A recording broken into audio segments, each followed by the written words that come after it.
Obrigada a todos, sejam muito bem-vindos. Vamos começar por alguns dados importantes que foram já apresentados e que constam do barómetro. Dr. Alexandre Valentim Lourenço, vou começar por si, por olhar para aqui um número muito específico. 50% das instituições considera que o reconhecimento do potencial por parte dos profissionais de saúde será crítico para facilitar a introdução de ferramentas de inteligência artificial. Os médicos já reconhecem, de facto, o impacto positivo que a inteligência artificial pode ter nas suas decisões? Para já, como sou o primeiro do painel, cumprimentar todos os meus colegas de painel e agradecer ao Alexandre Lourenço a amabilidade de convidar o outro Alexandre Lourenço, mais uma vez, a estar aqui presente. Tirando este pequeno introito, deixe-me fazer primeiro uma declaração de conflito de interesses. Eu adoro tecnologia. Desde há muitos anos. Há 20 anos comecei a trabalhar em telemedicina na Ordem dos Médicos e sou um dos primeiros a adotar qualquer inovação tecnológica. E eu faço esta declaração de interesses porque algumas das palavras e algum do conceito que está ligado à Ordem dos Médicos é ser uma instituição que, de alguma forma, é atrasada, retrógrada, lenta a adotar, e não é essa a nossa perspectiva em algumas áreas. Claro que temos de ter alguns cuidados a fazer isso e ter esse tipo de atitude conservadora pelo impacto que possa ter ou não na saúde dos doentes. E esse será o meu primeiro conflito de interesses. Segundo aspecto que é importante para responder à sua pergunta. Será que os médicos adotam ou não a inteligência artificial? Eu gostaria muito que os médicos continuem a fazer aquilo que fazem, que é adotar a sua inteligência.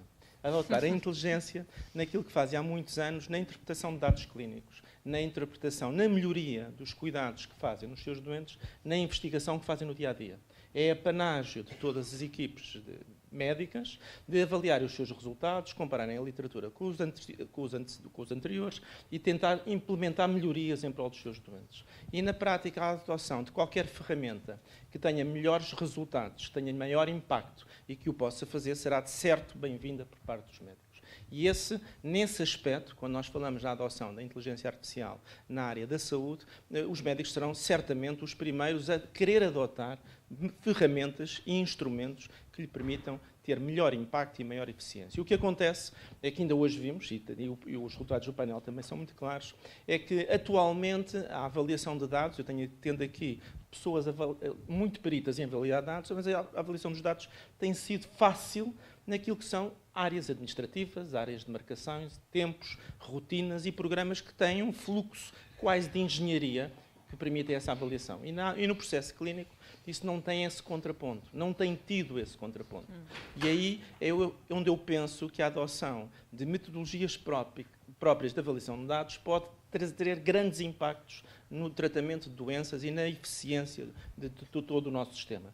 E aí eu acho que tenho ainda muitas reservas, acho que ainda estamos na pré-história, acho que ainda estamos numa fase em que temos dificuldade em o fazer, até porque há dois limitantes aqui, é que os dados clínicos são muito precisos, têm muita importância. E eu não tenho a certeza que atualmente os dados que nós temos no sistema, na qualidade dos diagnósticos clínicos, sejam bem adquiridos. A qualidade dos dados será muito fácil nos processos administrativos. Nós temos excelentes qualidades em alguns dados de saúde, nomeadamente nas prescrições medicamentosas, nas análises clínicas, porque elas estão todas tipificadas, normalizadas e são fáceis de fazer essa análise. Quando vamos tentar correlacionar com os diagnósticos das doenças, eu acho que muitas vezes nós temos doentes que não têm a doença e doentes que a têm e que não constam das estatísticas para permitir essa análise. E por isso, se os dados clínicos tiverem muitas falhas, não há inteligência que resista a analisar dados que são errados. Portanto, isso no fundo é uma preocupação latente para os médicos, o receio de basear decisões em dados que podem não ser tão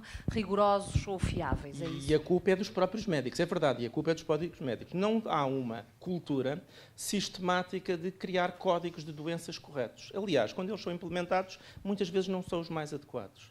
Eu estou-me a lembrar, ainda há pouco tempo, nós mudámos para os códigos dos procedimentos cirúrgicos do ICD-9 para o ICD-10. A filosofia é completamente diferente e, neste momento, a maior parte dos códigos são aldrabados, entre aspas, porque eles não têm uma correlação com os factos que nós estamos a fazer.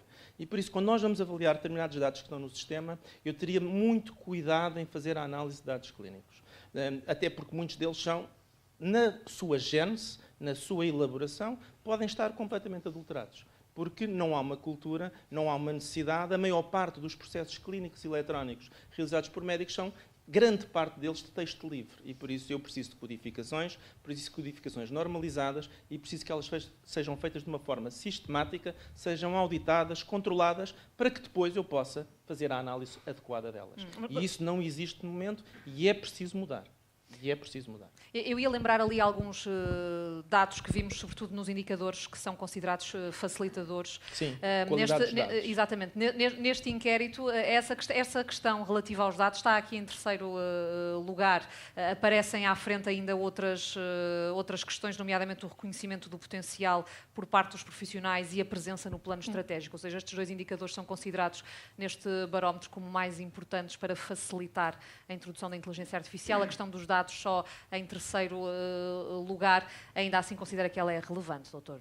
Acho que é muito relevante porque há qualidade em muitos dados. Não há noutros, mas há em muitos dados. Agora, sem ter essa globalidade de todos serem auditados em termos de qualidade, eu acho que os resultados da avaliação analítica dos mesmos vão estar deturpados. E é importante perceber isso. Eu também avaliando os dados do barómetro e vendo, como eu faço muitas vezes nos ensaios clínicos, eu vou ver a ficha técnica do barómetro. E na amostra nós vemos que dos 77 hospitais, na prática, depois extraímos 36, menos de metade. Muitos deles foram excluídos da análise dos dados que foram dados.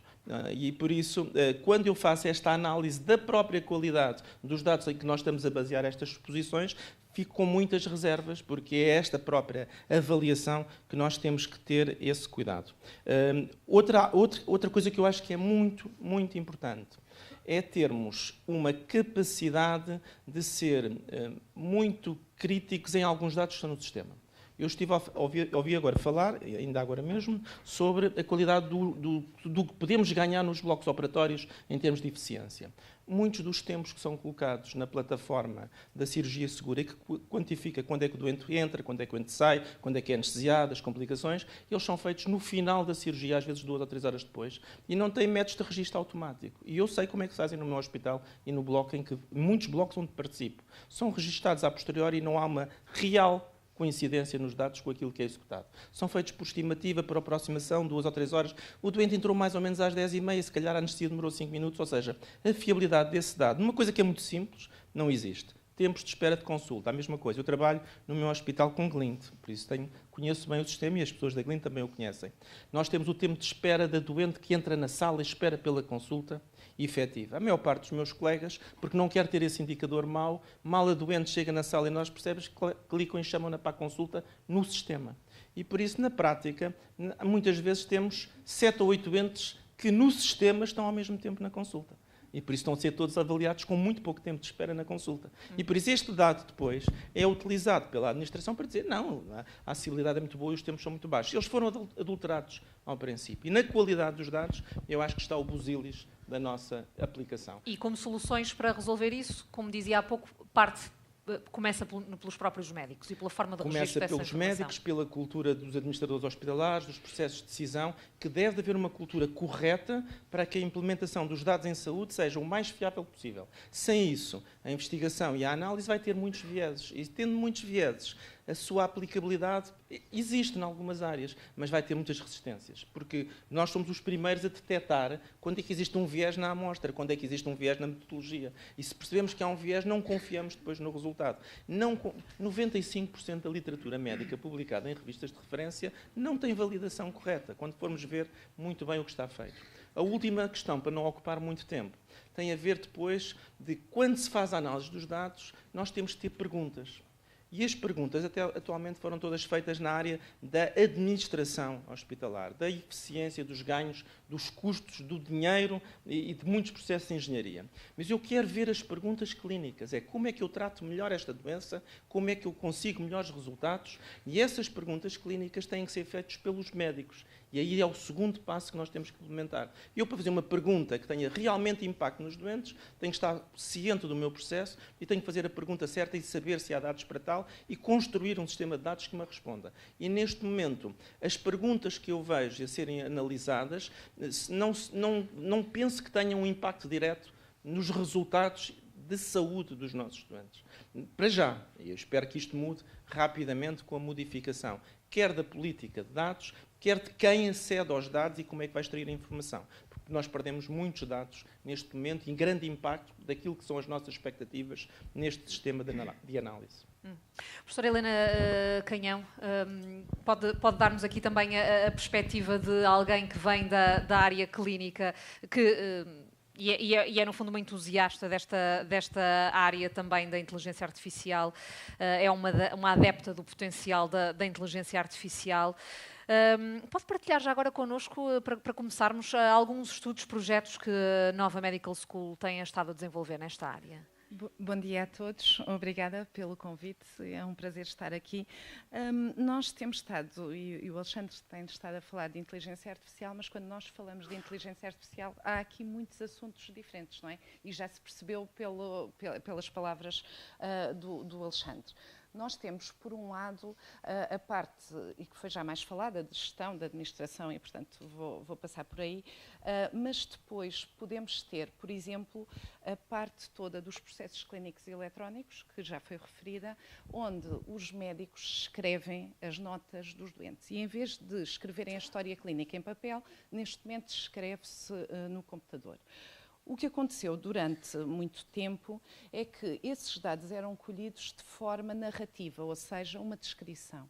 Isso é útil do ponto de vista de informação para aquele doente, para nós vermos as consultas anteriores, mas quando nós queremos olhar de forma agregada e tirar dali conclusões que sejam úteis aos outros doentes, tem de haver mecanismos e as tais metodologias, que podem ser várias, que passam por um processamento daquela linguagem narrativa, para nós conseguirmos perceber que o dado que é tirado a um doente que foi visto durante, por exemplo, 3 ou 4 anos, outro doente que foi visto durante 6 meses, conseguirmos agregar aqueles dados e depois isto ser útil para decisões posteriores para outros doentes.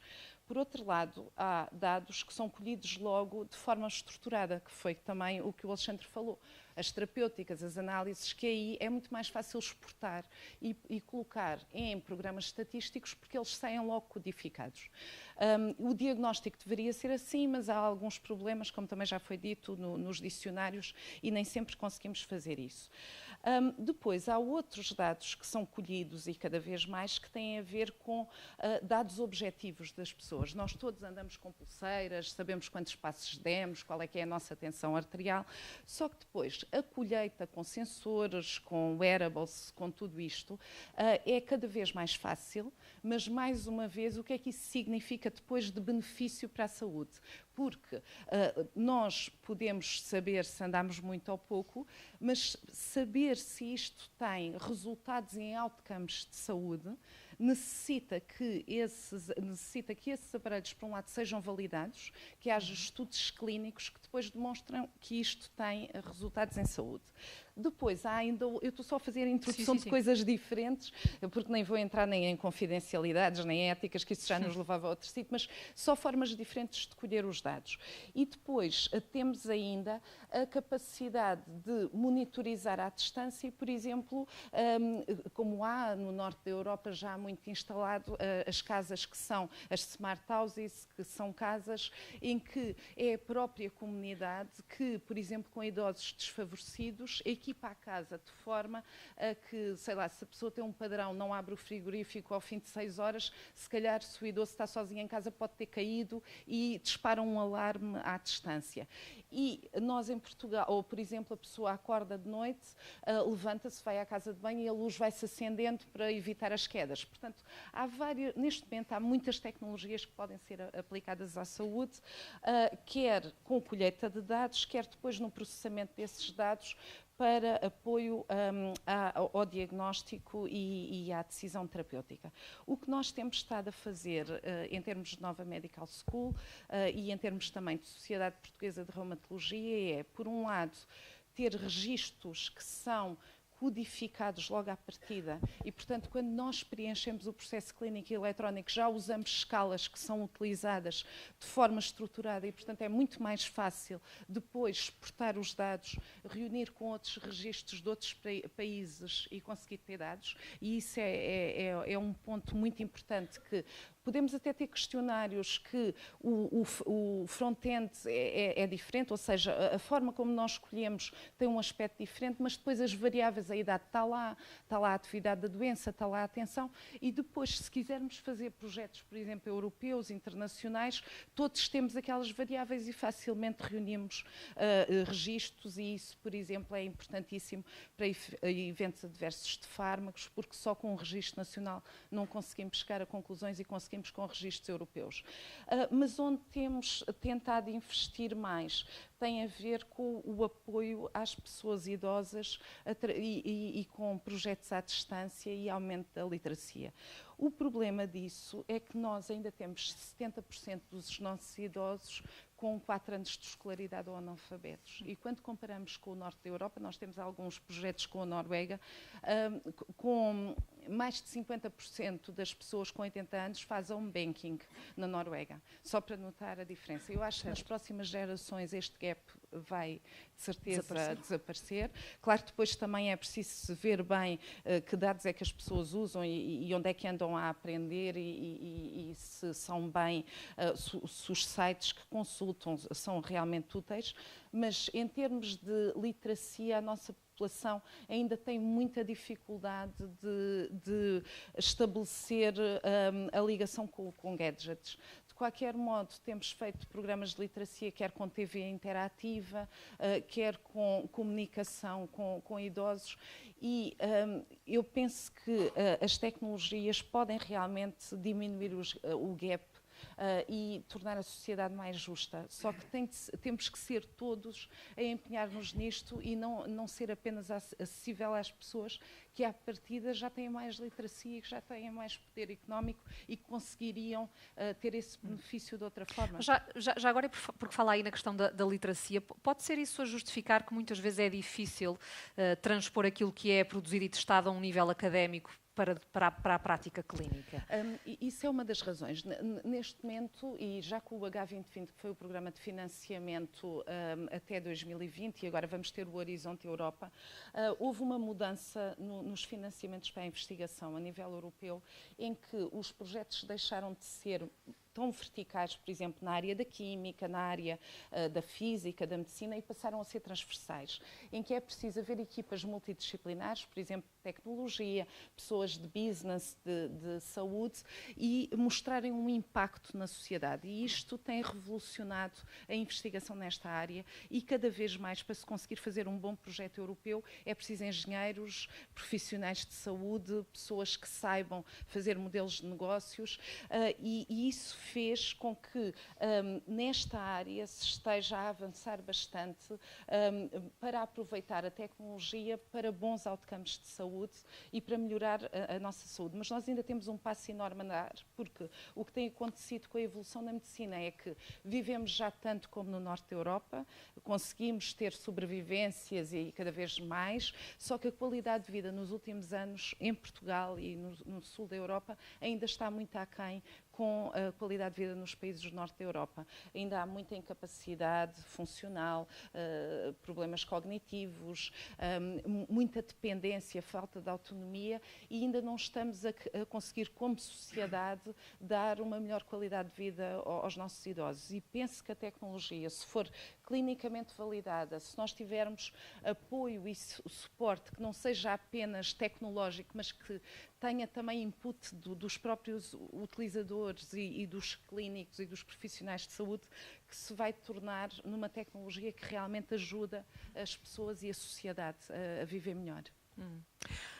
Doutor Arlindo de Oliveira, no fundo a professora Helena Canhão já nos deixou aqui alguns tópicos no que diz respeito às barreiras para a implementação da inteligência artificial no setor da saúde e recorrendo aqui aos resultados do barómetro, em segundo lugar, no top dessas barreiras está a inexistência de profissionais com formação específica e quando falamos disso, falamos também, obviamente, de profissionais em ciência dos dados.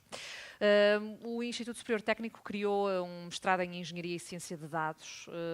Que expectativas podemos ter em relação ao currículo do curso? Vai ajudar, de certa forma, a resolver, por exemplo, este problema na área da saúde? Bom, bom dia, obrigado pelo convite. Respondendo diretamente, tinha aqui uns comentários, mas posso deixar para mais tarde.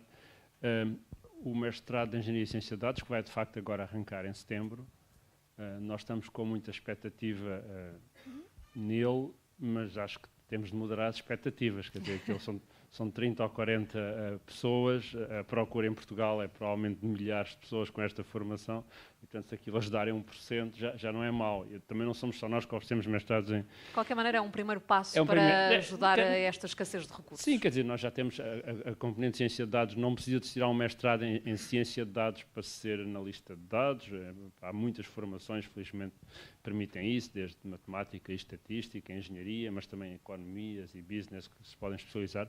Portanto, neste momento, felizmente, há muitas escolas a diversas áreas a oferecer essa formação.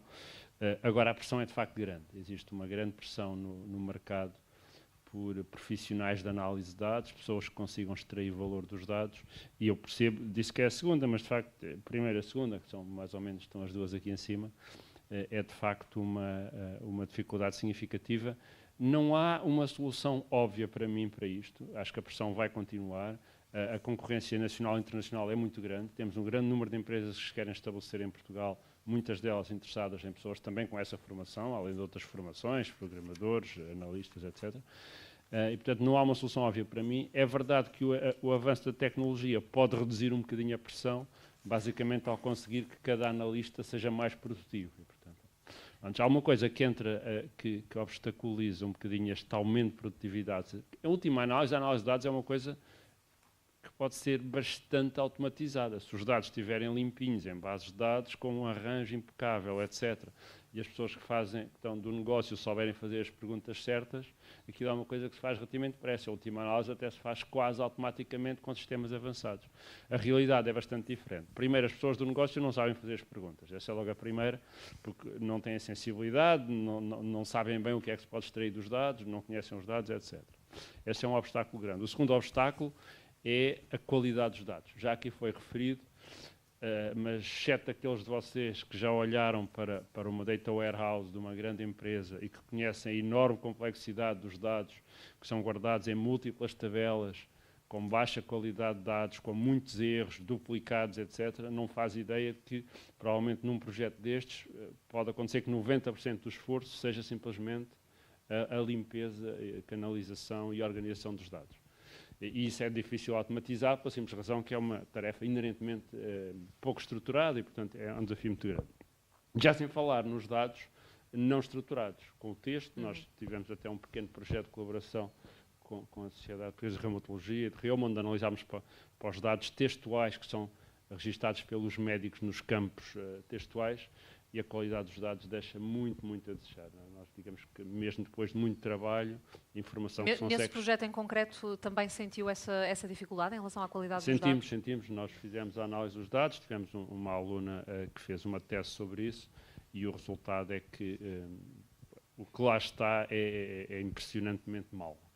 Pode ser que melhore para o fim, para o futuro, mas é muito, muito mau. Portanto, pensar que se pode, como a gente pensou, que se pode tirar informação muito útil de um campo não estruturado, como um campo de texto, onde os médicos colocam basicamente uns rabiscos, não é? Que depois são lidos tipicamente por uma enfermeira ou por um técnico, foi um bocadinho decepcionante. Mas é um bocadinho pior do que isso. Há pouco tempo, passei uns dias com um médico meu amigo, e ele teve-me a explicar que aquela questão de introduzir os dados sobre as consultas, que aquilo é uma grande chatice, que só lhe faz perder tempo, que aquilo não serve para rigorosamente nada, e que a técnica dele e de muitos médicos é basicamente escrever as coisas que sejam mais rápidas e, portanto, e não as coisas mais informativas ou mais corretas. Portanto, esta sensibilidade para a importância futura do registro adequado dos dados faz com que os dados que são registados, mesmo em campos estruturados, sejam muitas vezes de má qualidade, uma questão que já foi referida aqui. E, portanto, isto só para dizer que, de facto, não vejo nenhuma solução muito óbvia para a falta de profissionais em análise de dados e para a necessidade de investirmos na formação e no desenvolvimento dessa área.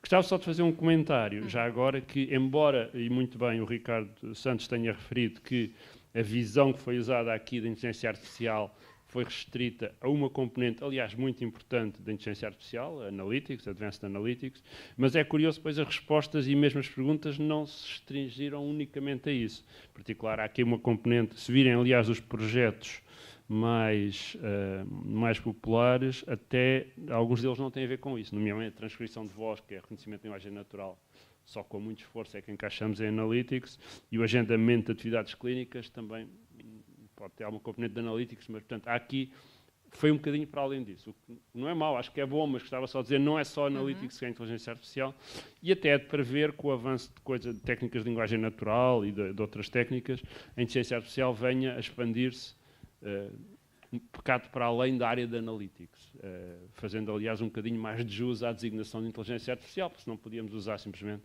Data Science, ou Analytics, ou Big Data, ou o que fosse.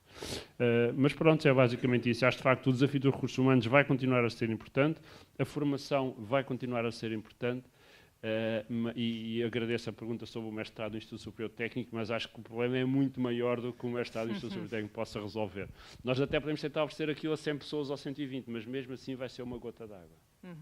E já agora, peço desculpa, professora, só obrigada pela correção, porque de facto neste top das barreiras é de facto o elemento número 1, a questão da... São os dois. Da falta de cientistas de dados, ou seja, falta de profissionais especializados. Professora Helena, sim. Com caixinhas, e depois há uma zona de notas, e era essa zona de notas que foram analisar. E essa zona de notas escrita é muito mais pobre do que quando nós pomos tudo por boxes e caixinhas, e isto chegou-se a essa conclusão, ou seja, os outros dados que foram colhidos de forma estruturada são muito mais úteis, por exemplo, em termos de investigação, do que a parte narrativa, em que os médicos realmente põem muito pouca informação. E põe informação, a parte das instâncias, eu já me lembro, que eram milhares de campos, mas era, a senhora está muito perturbada porque o marido caiu da árvore e magoou-se e tal, portanto, há ali uma série de informação que é muito difícil de processar de forma útil por um sistema automático. Quer dizer, a parte da árvore em particular. Vou alargar aqui o debate ao Dr. Fernando Araújo. Bom dia, bem-vindo. Pode dar-nos aqui também duas perspectivas interessantes, a de quem já assumiu funções governativas e que está agora à frente de uma unidade de saúde, o São João. Em particular sobre o São João, eu gostaria de perceber aqui um pouco mais sobre um projeto em concreto, o projeto H-Vital. Fale-nos um pouco sobre ele e a vantagem que este programa traz. Muito bom dia a todos. Em primeiro lugar, gostava de agradecer também ao Alexandre Lourenço pelo convite e comentar os presentes. E eu devo dizer que tenho uma visão muito mais otimista do que aqui os meus colegas de painel sobre tudo isto. Em primeiro lugar, relativamente ao barómetro, eu acho que os 47% é muito sobreavaliado. Quer dizer, já se falou aqui o que é considerado uma inteligência artificial. Eu acho que estamos ainda numa fase ainda mais fruste do ponto de vista da realidade da saúde em Portugal. Mas é interessante perceber que, do lado dos facilitadores, há uma visão da inclusão da inteligência artificial no plano estratégico, eu acho que isso é muito interessante, por parte dos decisores. O reconhecimento dos próprios profissionais de saúde das vantagens que têm. E, acima de tudo, eu acho que o mais interessante de estudo foi perceber que a ausência de recursos financeiros não era a principal barreira. Porque na saúde, sempre que se perguntar uma coisa, a primeira barreira é sempre falta de dinheiro. E nem sempre a questão do dinheiro é fundamental para concretizar projetos. Eu acho que aqui a questão, apesar de tudo, foi a terceira, e normalmente há uma segunda argumento que se coloca sempre para nada se fazer, é depois as questões legais. E apesar de tudo, é que as questões legais vieram, não aqui no top 3, mas vêm lá para o fundo, lá para o 10º, o que for, o que se fica eventualmente aqui, que eu acho que aqui pode haver um outro problema, mas é interessante que nesta área as pessoas não puseram o dinheiro ou as questões legais como os principais obstáculos à concretização dos processos. E eu gostava desta questão do otimismo, de ser um pouco, enfim, discutir um pouco a questão de que nós não estamos neste momento numa fase pré-histórica na saúde, na inteligência artificial, acho que bem longe disso. Pá. Se vocês virem, enfim, e aqui o professor Lindo Oliveira corrija-me à vontade, enfim, que não é a minha área específica. Mas se olharmos para os dados dos americanos, o crescimento nesta área na saúde anda à volta dos 40% ao ano. Quer dizer, as startups na área da saúde, em termos de inteligência artificial, passaram de qualquer coisa como 600 milhões de dólares para qualquer coisa como 6,4 bilhões em 2021, que é o que é expectável. E tem um potencial de poupança para a saúde, qualquer coisa astronómica. Quer dizer, na América falam, enfim, nos próximos anos pode significar qualquer coisa como 150 bilhões de dólares de poupança por ano, em várias das dimensões. E falamos de dimensões, por exemplo, na questão da cirurgia apoiada por robôs, que já é uma realidade, em que nós conseguimos aí, enfim, de acordo com a experiência que já existe, mais de 20% da redução do tempo de internamento, mais de 5 vezes menos de eventualmente complicações de cirurgia. São ganhos incomensuráveis. Na questão dos que eles chamam do nursing, em termos de apoio, substituindo uma parte de enfermagem, em termos do workflow administrativo, em termos da imagem, eu acho que a imagem é fundamental. E quem acha que, por exemplo, e aqui a questão da ordem para esses sindicatos, que é a radiologia ou a dermatologia, que é limitar o acesso, porque isso lhes vai conseguir manter ali um reduto, estão bem enganados. Pá. Atualmente, o futuro está a ultrapassá-los rapidamente. No caso da imagem, o que se verifica claramente, no caso da radiologia, nomeadamente, os ganhos que se consegue com este tipo de análise são incomensuráveis em termos de qualidade. Na dermatologia, o exemplo de Stanford é muito interessante. Nós temos em Portugal uma limitação enorme de dermatologistas. Cada vez temos menos, cada vez trabalham menos no SNS, cada vez formam menos, uma sociedade que vai tender a acabar por este ritmo, seguramente. E o certo é que este algoritmo que eles criaram, quer dizer, que teve a experiência de milhões de imagens que tiveram a ver, e consegue, face a isso, diagnósticos do ponto de vista de accuracy, do ponto de vista de fiabilidade extremamente elevados, e, portanto, consegue nos dar respostas e ultrapassar muitos dos condicionalismos que nós temos. No último número de Radiology, enfim, para quem gosta da área da radiologia, a pergunta que o editorial lá colocava era se a inteligência artificial, enfim, foi deste mês, iria ou não substituir os radiologistas. Portanto, basicamente substituir os médicos. O que nós, quando se começa a discutir e a ver os resultados, é que não. Quer dizer, nós, no lado da saúde, nós temos uma falta de profissionais de saúde enorme e vamos ter em todo o mundo, nos próximos anos, vamos ter lacuna de profissionais de saúde. E a inteligência artificial pode, seguramente, ajudar-nos a reduzir esse constrangimento. E a resposta final do editorial era, basicamente, que não vai substituir. O que vai é os radiologistas que usam a inteligência artificial vão substituir radiologistas que não usam a inteligência artificial, o que era interessante. Voltando para o São João, e é para a pergunta inicial. Vamos falar sobre esse exemplo. Exatamente. Do São João. Nós lá temos, neste momento, 3 dimensões diferentes que estamos a tentar desenvolver como uma unidade muito dedicada a esta área. Uma primeira já tem vários anos, que desenvolveu o que se chamava lá o BI, o Business Intelligence, que era uma abordagem com de sistemas de informação em que juntamos lá os dados da produção, os dados económico-financeiros, os dados do aprovisionamento, os dados de algumas aplicações departamentais, e conseguimos de forma muito fácil, no dia-a-dia, extrair os dados relativamente à gestão. Enfim, tenho o número de cirurgias que estão feitas, coisas mais básicas, ou a taxa de ocupação, mas posso facilmente obter daqueles dados, daquele cubo de informação, saber, no ano passado, comparado com este ano, quantos doentes foram operados a hérnias umbilicais, que estejam cirurgião ambulatório, provenientes do Conselho de Amarante, operados pelo cirurgião A e que tiveram com complicações B ou C ou D. Quer dizer, facilmente se consegue, e esse é um nível muito interessante para a gestão e que nos tem permitido, conseguir reduzir despesa inapropriada e melhorar a performance clínica. Numa segunda fase foi desenvolvido realmente o que estava há pouco a falar, o H-Vital. O H-Vital é uma ferramenta poderosa, eu acho que é uma ferramenta muito interessante. Ela pega realmente num conjunto de dados clínicos e laboratoriais e consegue, a partir daí, prever os doentes que, à partida, terão mais condições de desequilibrar, de precisar de cuidados intensivos e sobre os quais nós devemos ter mais atenção clínica de forma a evitar isso. E os resultados demonstram claramente, foi alvo de alguns prémios, que é possível evitar alguns desses tratamentos de cuidados intensivos por uma melhor atenção a esse conjunto de doentes que estão muito bem selecionados pela própria ferramenta. Eu li alguns, e agora só para dar aqui alguns dados sobre isso, que consegue, por exemplo, prever uma eventual previsão até 30% das admissões em unidades de cuidados intensivos com 7 dias de antecedência. São esses os números, mais ou menos? E o que se consegue depois realmente é focar a atenção dos médicos naqueles doentes mais particulares, mais diferenciados, e com isso realmente consegue-se resultados clínicos e económicos, eu vou dizer económicos, muito interessantes.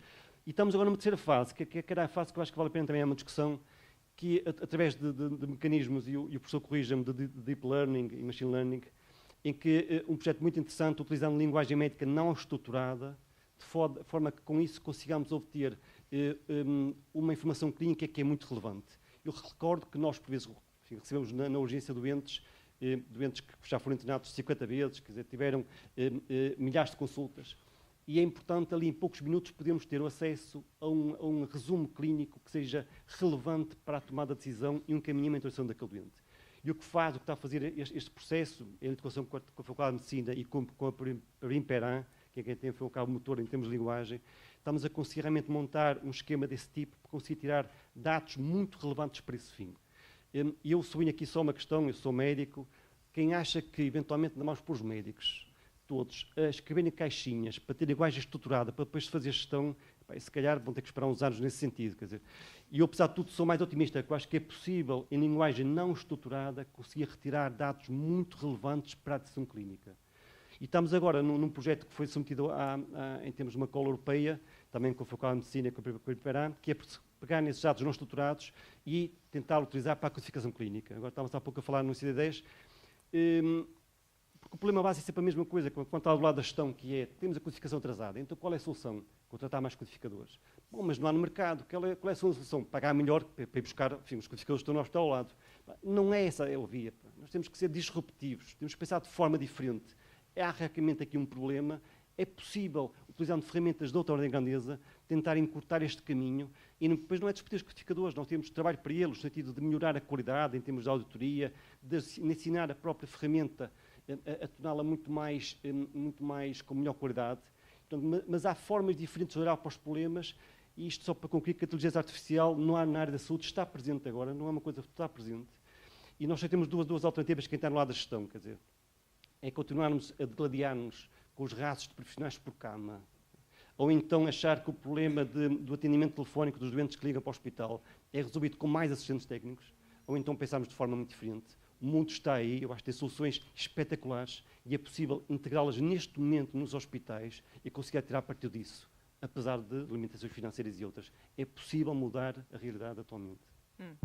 Eu queria dar aqui novamente a palavra só ao professor Arlindo de Oliveira, porque percebi pela sua expressão há pouco que gostaria de contrapor aí uma ideia. Só um comentário muito rápido, que é a pergunta que foi feita sobre a existência de recursos humanos nesta área. E aí, de facto, a minha visão, eu não diria pessimista, mas é uma visão preocupada, porque sabemos que é um problema.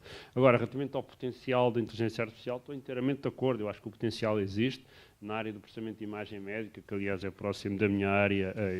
Acho que o potencial é enorme. Os radiologistas não ficarão sem emprego, pelo menos não todos, mas conseguirão fazer trabalho muito melhor, porque estes sistemas treinados em milhões de imagens podem, no mínimo, fazer automaticamente uma grande fração do processo e no máximo fazer automaticamente e no mínimo dar um pré-diagnóstico que pode ser validado pelo médico. Portanto, o potencial aí é muito grande e também no processamento de linguagem natural, quer com bots, quer com... Agora, a questão da qualidade dos dados não desaparece automaticamente. Ou seja, os registros em texto corrente têm de ser escritos com cuidado, mais cuidado do que agora. Se calhar os médicos têm de ter um bocadinho mais de tempo por consulta, uma questão que também tem implicações financeiras.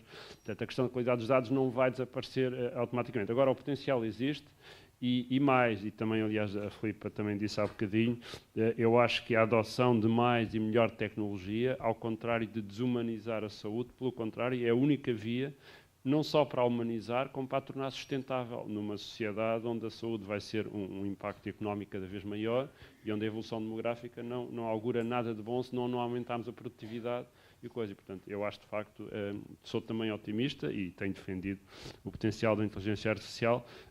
Agora, há alguns desafios e a parte de recursos humanos é um desses desafios. Nós temos de ter as pessoas e acho que temos de ir buscar lá fora e recuperar os nossos que, entretanto, foram para fora. Vamos ouvir aqui também algumas considerações por parte do Nuno Costa, que nos pode dar aqui também uma perspectiva de comparação com outros setores. A que nível estamos no setor da saúde, na introdução da inteligência artificial, quando comparamos, por exemplo, com outros setores, seja o setor do retalho, o setor da indústria, o setor da banca? Antes de mais, bom dia e obrigado pelo convite. De facto, já foi dito aqui hoje que a área da saúde está a ser aquela área em que está a demorar um pouco mais a adotar este tipo de tecnologias. Vamos olhar, por exemplo, para o retalho e para a área da banca. A banca está a ser completamente desrompida por aquilo que é chamado as fintechs. A nossa própria forma como lidamos com a banca está a ser muito diferente do que era há uns anos atrás. Quantos de nós é que vão hoje à agência bancária? Penso que provavelmente, se fizermos aqui um inquérito, talvez 10% ou 15% irão à agência bancária uma vez por ano, eventualmente. Se falarmos no retalho, aquilo que são as compras online, daquelas compras que são rotineiras, daquelas compras que são exatamente o mesmo todas as semanas ou todos os meses, provavelmente todos recorremos aos canais digitais. E, de facto, a saúde também tem que tomar este caminho. E aquilo que aconteceu nos setores que já foram desrompidos por esta cavalgada digital, vamos chamar assim, tem muito a ver com aquilo que já se falou hoje antes no painel anterior, que é precisamente o utente, o paciente, o cidadão, que tem que estar no centro das decisões. É ele próprio que vai desromper esta forma de trabalhar. Isso aconteceu claramente nestes setores que acabei de dizer. Há outros, telecomunicações também.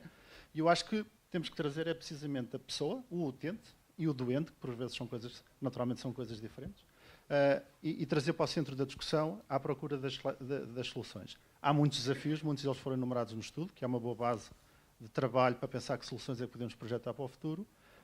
Uma delas, claramente, os dados, que aqui se falou, obviamente, mas também, e que foi interessante perceber que grande parte já põe a inteligência artificial no pensamento estratégico daquilo que são as instituições. Isto é importante, é um facto, mas isto não deixa de ser uma palavra muito interessante, que fica muito bem nos planos de atividades anuais, mas depois é preciso materializar. Não é? Nada na prática. E os bons casos que temos visto a nível global, e o UI é uma empresa global e temos acesso ao que se vai passar por esse mundo fora, passa precisamente por perceber qual é a estratégia que eu quero dos dados para a minha organização.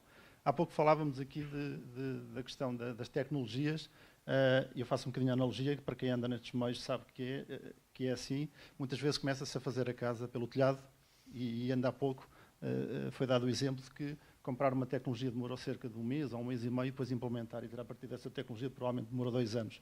Porque precisamente o pensamento está, a tecnologia é a coisa mais fácil de materializar, é verdade, mas atrás disso tem que ir um pensamento, tem que se pensar qual é a estratégia que eu quero de dados, e não é para a instituição A, para a instituição B, ou para eventualmente a especialidade A ou a especialidade B, não, mas ter esta visão estratégica de dados para o setor da saúde, e a partir daí puxar todos os stakeholders para a discussão e nunca esquecer uma questão que é o cidadão, o utente e o doente têm que estar no centro desta discussão.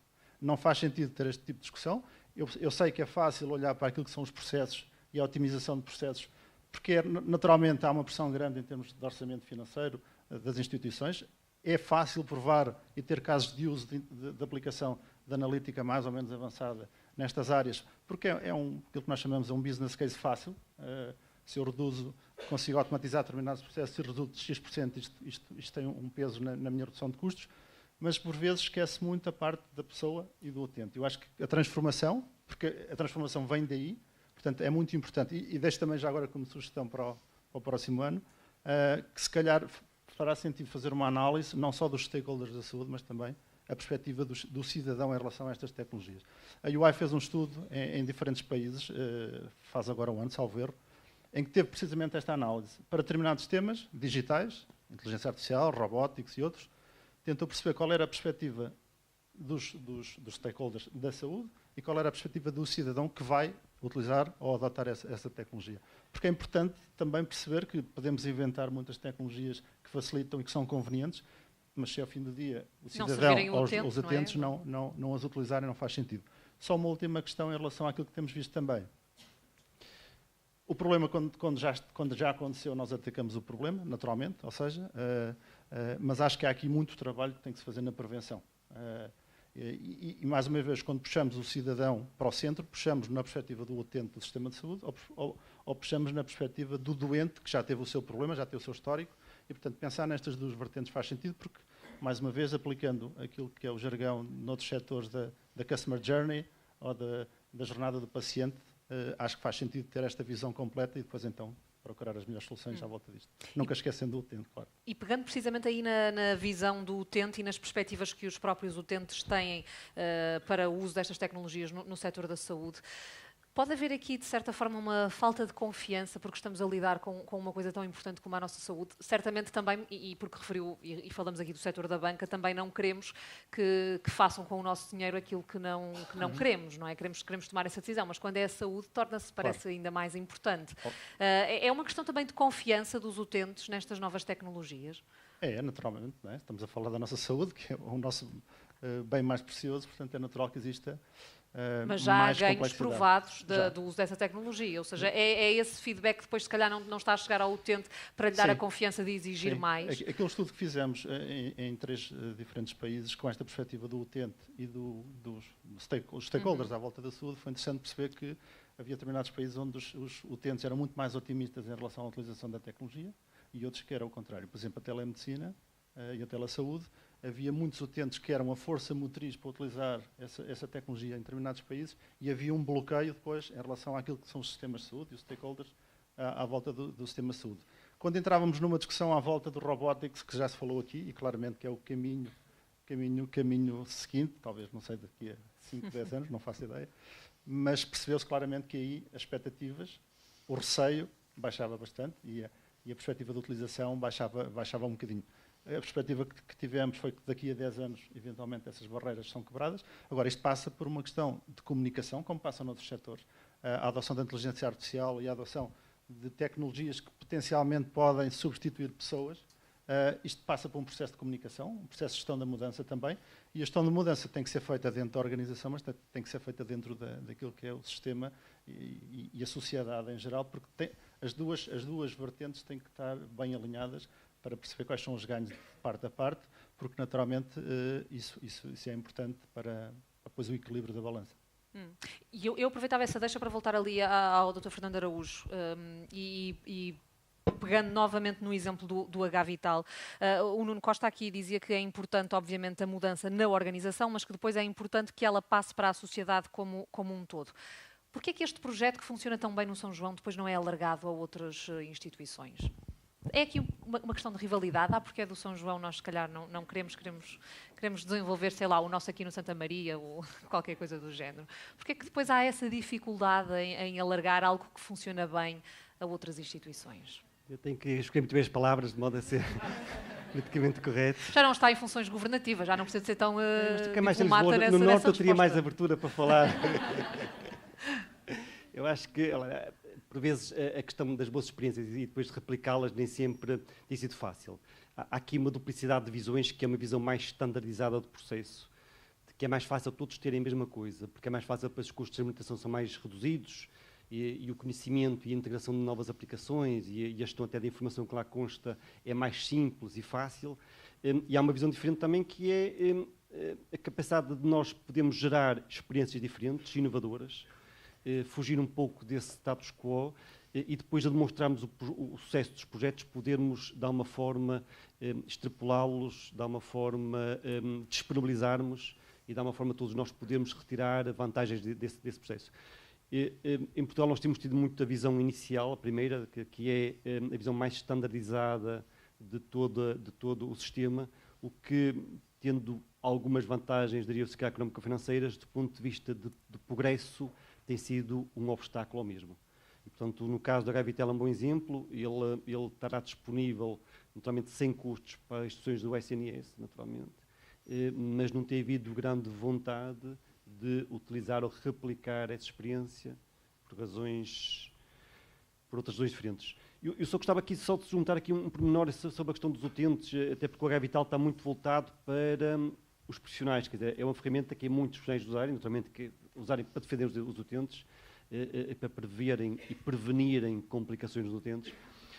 Mas a questão dos próprios utentes em Portugal, e apesar desta questão que estava a colocar da literacia em saúde e até da própria em termos de formação académica ou escolar, o certo é que as pessoas, da experiência que temos, estão abertas a poder rapidamente, apesar de tudo, aderir a esta nova tecnologia. E eu digo uma coisa muito simples, muito prática, a questão das receitas sem papel. Que quando foi iniciado o problema que se punha sempre, eu lembro como médico, que era os utentes que querem lavar os papéis. Os utentes são utentes idosos, não estão habituados a novas tecnologias, não querem essas coisas. E o certo é que quando se escuta e que se fala, existe um conjunto muito elevado de doentes idosos, doentes que facilmente no seu telemóvel querem receber a receita, até porque depois não perdem, para ir à farmácia. Isto é, se houver uma boa comunicação entre o médico, e ter tempo para isso, entre o médico e o utente, demonstrando as vantagens e dando confiança, o processo de integração de novas tecnologias pode ser célere e com enormes vantagens para todos. Antes de dar novamente a palavra à professora, deixe-me só voltar aqui ao Dr. Alexandre Valentim Lourenço, porque queria acrescentar algo também sobre isto, sobre o porquê de muitas vezes algo que funciona bem numa instituição depois não ser replicado noutra. Isso é muito importante. É importante perceber que o sistema vai mudar. Há milhões de anos caiu um meteoro na Terra e a espécie dominante, que eram répteis, passou para mamíferos. E falou-se ainda há 50 anos atrás, se houvesse uma bomba atómica, seriam os insetos. Ou seja, neste momento vai cair alguma coisa no sistema. A tecnologia que há 10 ou 15 anos não estava pronta, não era capaz, não havia largura de banda, não havia velocidade, não havia smartphones. Neste momento a tecnologia está pronta a implodir o sistema. E nós vamos nos adaptar. E essa é a principal razão. Nós não podemos centralizar e normalizar tudo, porque não permitimos aquilo que Darwin sempre previu, que é a capacidade de adaptação em ambientes diferentes de cada espécie. E por isso, cada hospital tem que resolver os seus problemas da sua maneira. O que é importante mudar neste momento é a cultura de grupo. Vai cair uma bomba atómica e nós vamos ter que mudar a cultura, ter uma cultura de inovação, de abertura, de múltiplas experiências e ter processos internos que favoreçam a evolução. Porque algo vai mudar de certeza. Será por pressão dos doentes. E eu nem sempre acho que a pressão absoluta dos doentes seja o melhor motor. Porque senão qualquer dia estaríamos todos a trabalhar com medicinas alternativas em vez de utilizar bases científicas. Ou seja, nós vamos ter modificação no sistema e temos que favorecer essa modificação com alterações legislativas sem normalizar, sem centralizar. Aquilo que é muito bom. E o Hospital São João tem já uma cultura de avaliação dos seus dados, já tem mais de 15 anos. Lembro de um trabalho feito há alguns anos atrás sobre a periodicidade dos dados. Eles mostraram claramente que 95% dos dados que eram colhidos num episódio clínico, ao fim de 2 anos, não eram utilizados. Mas eles continuam lá armazenados. E vão continuar armazenados e armazenados e armazenados, e vão ter data airwalls enormes para armazenar todos os dados. Mas 95% não são precisos. E vou voltar àquilo com que comecei na primeira intervenção. Nós precisamos de coisas muito simples, nomeadamente de codificar o evento. Eu acho que um doente tem uma nota de alta e sai e é codificado. Mas no meu hospital, que é um hospital grande, o Hospital Santa Maria, ele é codificado em papel. Nós colocamos um código de doença que vamos à pesquisa dele. Demoramos muitas vezes muito tempo a procurar o código. Mas em serviços específicos, na gastroenterologia, na cardiologia, na ginecologia, nós temos 80 ou 90 doenças que correspondem a 90% dos nossos diagnósticos. Isso é fácil de fazer. E as máquinas aí têm que estar ao nosso serviço. Têm que nos pôr no programa aquilo que eu uso mais frequentemente, como muitos sistemas já o fazem. E saber exatamente isto é o que eu prescrevo mais vezes e faço estes dados, é isto que aparece. Para ser rápido por um clique. E todo o evento deve ter um diagnóstico.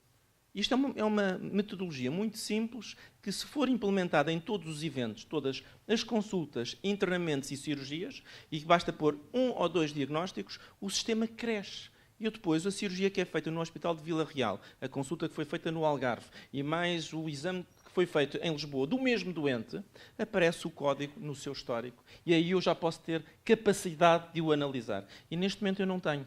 Nós demoramos 20 anos a ter um RNU. RNU é o Registro Nacional do Utente. E eu ainda não tenho a certeza que 100% dos utentes tenham apenas um número. Porque a grande parte do problema é que havia utentes que tinham 5 números. E ele está a ser limpo, se calhar já 99% dos utentes já têm RNU. Se eu já conseguir identificar concretamente um doente, um procedimento, uma terapêutica, eu posso começar a fazer a análise. E só neste momento é que o sistema está nesse ponto.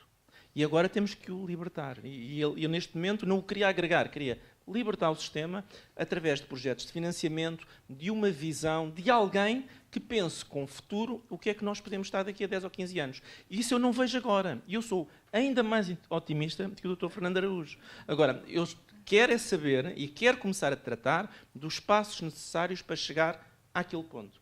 Porque nós temos dos melhores engenheiros informáticos, das melhores capacidades de análise, dos melhores médicos, enfermeiros, farmacêuticos que temos na Europa e não juntamos isto tudo. Acho que falta um bocadinho de visão, de planeamento e decisão. Quando fizermos isso, aí sim, pode cair a bomba atómica e nós adaptamos para uma espécie melhor. Professora. Eu estou plenamente de acordo contigo e as coisas vão mudar, mas há também um enquadramento legal aqui que não nos podemos esquecer, que as nossas bases, os registros, nunca podiam comunicar uns com os outros. Nós tínhamos registros de óbitos e não podia comunicar com o registro oncológico e tem havido vários problemas nessa área, não apenas porque a segurança é importante, obviamente, e a confidencialidade, mas porque tínhamos muitas limitações, não apenas técnicas. Durante muitos anos essas limitações eram sobretudo técnicas. Eu lembro-me em Santa Maria, e tu também te lembras, que o alert da urgência não comunicava com a Glint que nós tínhamos na consulta e não conseguíamos sequer comunicar. E aí era técnico. Mas, neste momento, mesmo do ponto de vista de comunicação, por exemplo, o SNS 24 tem imensos dados, a SPMS tem imensos dados, os hospitais têm imensos dados, mas e ainda há um enquadramento dados, que não é possível fazer do ponto de vista legal ainda em Portugal e regulamentar. E penso que também temos que avançar nessa área. Não há aqui uma ligação entre as várias plataformas de dados, certamente, e depois também não há uma resposta integrada de todos os dados. Integrar todos estes dados, em vez de estarmos a fazer um esforço de, em todos os locais, escolher esses dados, porque eles podem ser integrados de uma forma muito mais fácil. Interoperabilidade não existe, principalmente porque a semântica dos dados não é idêntica, as codificações são diferentes e as arquiteturas dos sistemas, desde o princípio, eram todas diferentes. E se calhar, algo que devia ser feito a nível regulamentar é dizer, há normas europeias e mundiais sobre tudo isto, e por isso obedeçam às normas na construção. E um programa que não está certificado e que não obedece às normas não devia entrar em nenhuma instituição. E a partir daí ele se calhar podia começar a ser operável e colhermos dados com a mesma semântica, com a mesma estrutura, com formatos que sejam compatíveis, e neste momento isso é uma regra política, não é sequer uma regra nem técnica, nem... Agora, especialistas de dados percebem isto melhor do que eu e têm provavelmente algumas ferramentas que contornam algumas das soluções, mas que ainda não conseguem contornar todas. Dr. Arlindo de Oliveira, sobre esta questão até mesmo da uniformização da recolha de dados. Sim, só um comentário rápido. Portanto, o problema da integração dos dados é um problema muito importante. É uma das vertentes do problema que eu estava a referir, da qualidade dos dados e da dispersão da informação. Não é um problema trivial, porque justamente porque há diferentes sistemas, usam diferentes standards, usam diferentes versões. Há soluções para isso, que exigem algum esforço, mas há soluções. Por exemplo, a solução parece mais natural neste momento é a adoção de standards internacionais e a exposição para o exterior, enfim, controlada e anonimizada eventualmente, dos dados internos, de acordo com determinados protocolos que permitem fazer essa integração. Um caso interessante que eu, por acaso, conheço minimamente bem, é o caso do Estado de Nova Iorque, que obrigou todos os hospitais a disponibilizar, de acordo com certas APIs, Application Programming Interfaces, um conjunto muito grande de estatísticas internas, que depois criou um ecossistema de aplicações e de empresas que bebem destes dados e disponibilizam aos utentes, por exemplo, informação, sabe qual é o hospital que mais eficazmente trata cancro da próstata, ou que é onde os tempos de espera para não sei o quê são mais baixos, etc. Portanto, agora, este esforço global de integração, que eu acho que é perfeitamente possível, exige uma organização significativa, quer dizer, exige o que é que vamos fazer, quando é que vamos fazer, como é que vamos fazer. A integração total e completa num sistema monolítico nacional de todos os dados também é possível, tudo é possível em informática, mas eu acho uma tarefa realmente muito ambiciosa e tenho algumas dúvidas sobre o sucesso, porque os sistemas são muito diferentes, a integração centralizada, nós às vezes temos tendência para isso, eu tenho algumas dúvidas, não conheço bem o sistema, mas os sistemas. Tenho algumas dúvidas que sejam um esforço no qual nós tenhamos os recursos humanos, a capacidade financeira e os conhecimentos técnicos para fazer. Provavelmente as novas abordagens baseadas nesta ideia de expor de acordo com certas interfaces os dados são mais eficazes.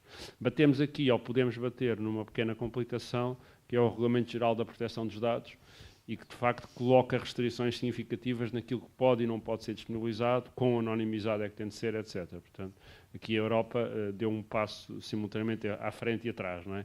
À frente na proteção dos direitos e da coisa, atrás porque complica muito a vida às instituições que têm muitos dados, a gestão dos dados, e coloca desafios à sua valorização e à sua exploração. Ainda assim, Nuno Costa, esse regime é transversal a todas as áreas e tem sido também ultrapassado noutras áreas. Portanto, pode não ser também aqui um problema para a saúde, no setor da saúde, ou não. Ou há especificidades deste setor que se calhar tornam esse regime da proteção de dados uma barreira maior do que noutros setores.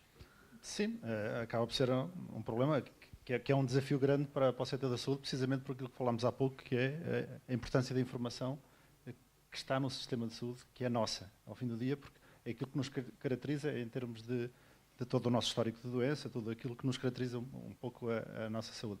Agora, é um problema de facto, noutras áreas, como por exemplo a telecomunicações, banca e retalho, estamos a falar de coisas naturalmente diferentes, estamos a falar de comportamentos de consumo, o objetivo é, de certa forma, perceber melhor a característica e a caracterização do consumo para poder vender um produto mais personalizado. Na área da saúde, de facto, é um bocadinho diferente esta ótica. Em relação ao RGPD, só queria dar uma nota que é, de facto, andámos para a frente numa vertente, andámos para trás. Eu tenho uma perspectiva, se calhar sou o único nesta sala ou não, é um bocadinho positiva em relação ao RGPD, porque a perspectiva positiva é que quem já anda nestas áreas do Business Intelligence, ou se quiserem mais atrás, sistemas de porta de decisão, o BI, o Analytics, agora a inteligência artificial, provavelmente a seguir vamos falar de outro chavão, ao fim do dia estamos sempre a falar das mesmas questões, estamos a falar de dados. Não é? Ao fim do dia estamos a falar de dados, dos mesmos problemas, das qualidades de dados, das integrações de dados, o que é que eu faço com os dados, e o RGPD vai introduzir aqui uma vertente interessante em todos os setores, que é, de facto, agora vamos começar a olhar para os dados de outra forma. É numa vertente de segurança, de privacidade, é verdade, mas se calhar faz sentido eu pensar nos dados numa perspectiva mais estratégica. É o meu principal ativo dentro da organização. Obviamente, proteger este ativo num setor que não são a saúde é importante, porque é a competitividade que eu vou ter no mercado, a forma de eu ter serviços mais personalizados para o mercado e para os consumidores. Na área da saúde, temos que ver isto na perspectiva de como é que eu vou criar valor para o utente, para o paciente e para o cidadão em geral, no sistema de saúde. Agora, não é uma solução de todo fácil, porque estamos a falar de dados complexos. Agora, há muitos sistemas hoje em dia, o professor Arlindo já falou na existência deles, que permitem fazer estas encriptações, se quisermos mais ou menos sofisticadas, que se calhar não vamos conseguir tirar todo o potencial dos dados se as fizermos, mas acho que algum potencial se vai conseguir fazer, tendo, mais uma vez, esta visão estratégica dos dados. Só uma nota em relação à questão que falávamos de porquê não utilizar o sistema que está a ser utilizado e bem no Hospital São João e em outros. Ao fim do dia estamos a falar sempre de dados e no setor privado e noutros setores estamos a falar, nós vemos isto muito dentro das organizações, silos de informação, pessoas que vão para uma reunião de comissão executiva falar de um indicador e vai o marketing diz que o indicador é A e para o mesmo indicador para o comercial é B. Estamos a falar de poder, ao fim do dia estamos sentados em cima de um conjunto de informação. Eu vou ser um bocadinho menos político, sob pena de também ter algumas questões em relação a isso, mas de facto é o poder que existe, é a informação. E de facto, se há um sistema que existe e bem, e com bons resultados e provado, a questão é, e eu pergunto como contribuinte, por que não utilizá-lo nas outras organizações? Porque de facto, se há poupanças, se há ganhos com isso, por que não? Agora, e estas barreiras só se conseguem quebrar com algumas mentalidades que têm que se mudar, e se não forem as pessoas que estão a gerir estas instituições a ter essas alterações de mentalidade, o setor, neste caso o setor é a saúde, o paciente e as pessoas vão fazer essa disrupção mais cedo ou mais tarde. Portanto, não sei se respondi à questão. Sim. Deixa-me já agora, Ricardo, introduzir aqui um outro tema. Já falamos sobre isso, tem a ver com os recursos humanos, porque já falamos da desconfiança dos utentes em relação a estas novas tecnologias. Falar aqui um bocadinho também sobre a desconfiança que pode existir dos próprios profissionais. E há pouco o Dr. Fernando Araújo falava da questão dos radiologistas e daquele inquérito em relação aos radiologistas. Falávamos do medo dos médicos serem substituídos por máquinas.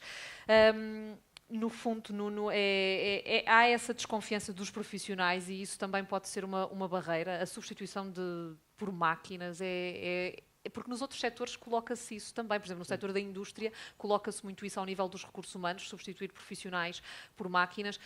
No setor da saúde também se pode colocar essa questão ou não? Pode, acho que se pode colocar essa questão naturalmente. A questão aqui passa sempre por uma questão que falava há pouco, que é a questão da comunicação e a forma como nós vamos adotar e implementar estas soluções dentro do setor da saúde, especificamente. Isto passa sempre não só pela questão tecnológica, mas pela questão do mindset e da comunicação dentro da organização. E, de facto, a maior parte das soluções não são de substituição, são de melhorar aquilo que é o trabalho que cada profissional de saúde faz, ajudá-lo a tomar decisões, se calhar, mais rápidas e mais factuais, se quiserem, porque estamos a falar de dados. E, portanto, eu diria que sim, que vai ter alguma transformação, sim, vai ter muita resistência natural, mas o que estamos a ver... Mas não a esse nível de agora já não precisamos de radiologistas? Não, eu acho que não, sinceramente. Acho que não, porque estamos a ver isto noutros setores, sinceramente. Ou seja, mesmo nesses setores em que a tecnologia veio substituir algumas tarefas, continua a ser preciso determinado tipo de recursos humanos? Claro, mas a transformação que houve nas revoluções antes desta chamada Revolução 4.0 também houve automatização de processos, houve um conjunto de pessoas que se tiveram que reinventar também para ter os seus trabalhos.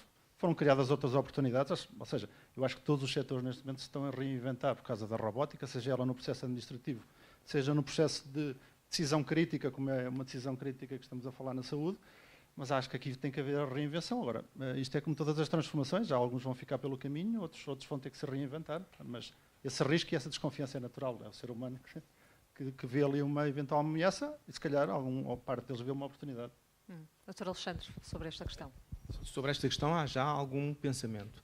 Há especialidades que vão acabar, vão desaparecer. As especialidades ligadas à imagem têm algum risco e têm que ser transformadas. Ou seja, neste momento, os radiologistas ou os neuroradiologistas estão-se a dedicar à intervenção, já ao ato terapêutico e não ao diagnóstico. Porque já têm 10 anos os estudos que comparam sistemas automáticos de avaliação de análise em determinadas doenças e que são melhores que os médicos, que os melhores especialistas da área. Falámos de dermatologia. Há estudos que têm 10 anos que mostram que a análise fotográfica de imagens de sinais tem menos falsos negativos do que feitas por um especialista de dermatologia. E por isso, eu não preciso ter um dermatologista espalhado no país todo, eu preciso de uma máquina fotográfica, eu nem sequer preciso enviar daqui a uns anos a imagem para algum lado. A máquina vai dizer, esta é negativa, venha cá daqui a 6 meses e repete-se a fotografia, ou daqui a 1 ano, ou 2, ou o que quer que seja, mas esta tem que ir a um centro. E eu vou ter especialidades diferentes que desaparecem. Uma que está a desaparecer é de análises clínicas, patologia clínica, que antigamente era muito importante, cada vez menos é importante porque as máquinas fazem tudo e o advento da genética ainda vai mais longe esta automatização. Agora, os médicos em si, como técnicos de diagnóstico, como consultores das pessoas, como aplicadores de terapêuticas, pela qualidade de dados que dominam e pelo seu background científico, não desaparecem.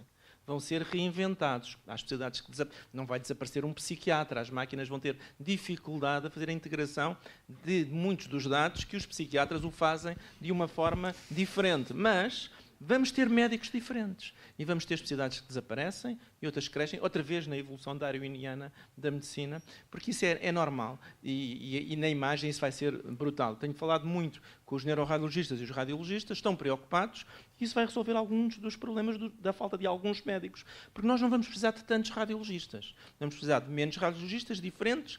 E a neuroradiologia está a fazer neste momento intervenções sobre as hérnias discais na coluna.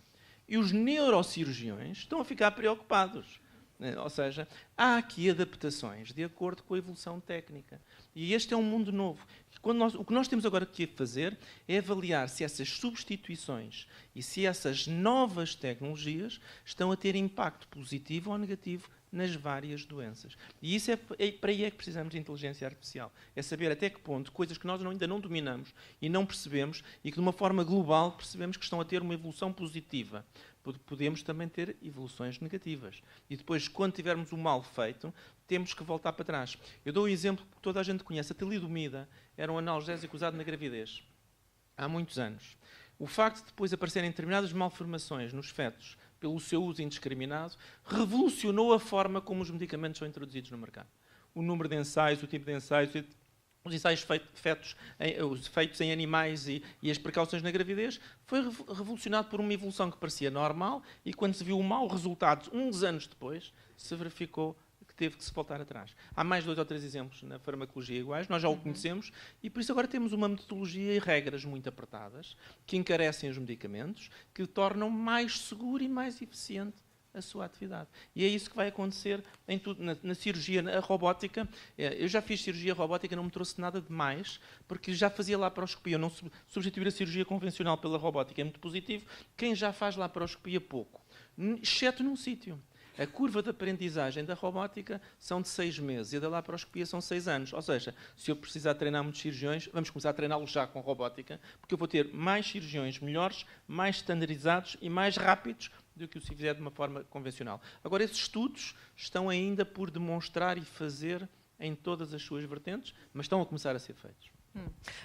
Dr. Fernando Araújo, e esta mudança que se faz, muitas vezes é lenta e muitas vezes encontra alguma resistência, no fundo quase que podemos comparar com o que aconteceu, por exemplo, com a criação do programa de cirurgia em ambulatório. Houve aí uma resistência, se calhar, inicial, porque era uma mudança, mas depois, quando de facto se percebeu que funcionava e funcionava bem, hoje em dia está completamente generalizada esta prática. Sem dúvida. Esta questão da inteligência artificial vai trazer um resultado importante, que é democratizar o acesso à saúde. Eu acho que isso é uma questão interessante, até do ponto de vista das desigualdades, das limitações que por vezes temos, e que a inteligência artificial pode, seguramente, nesta área, ultrapassar esse problema.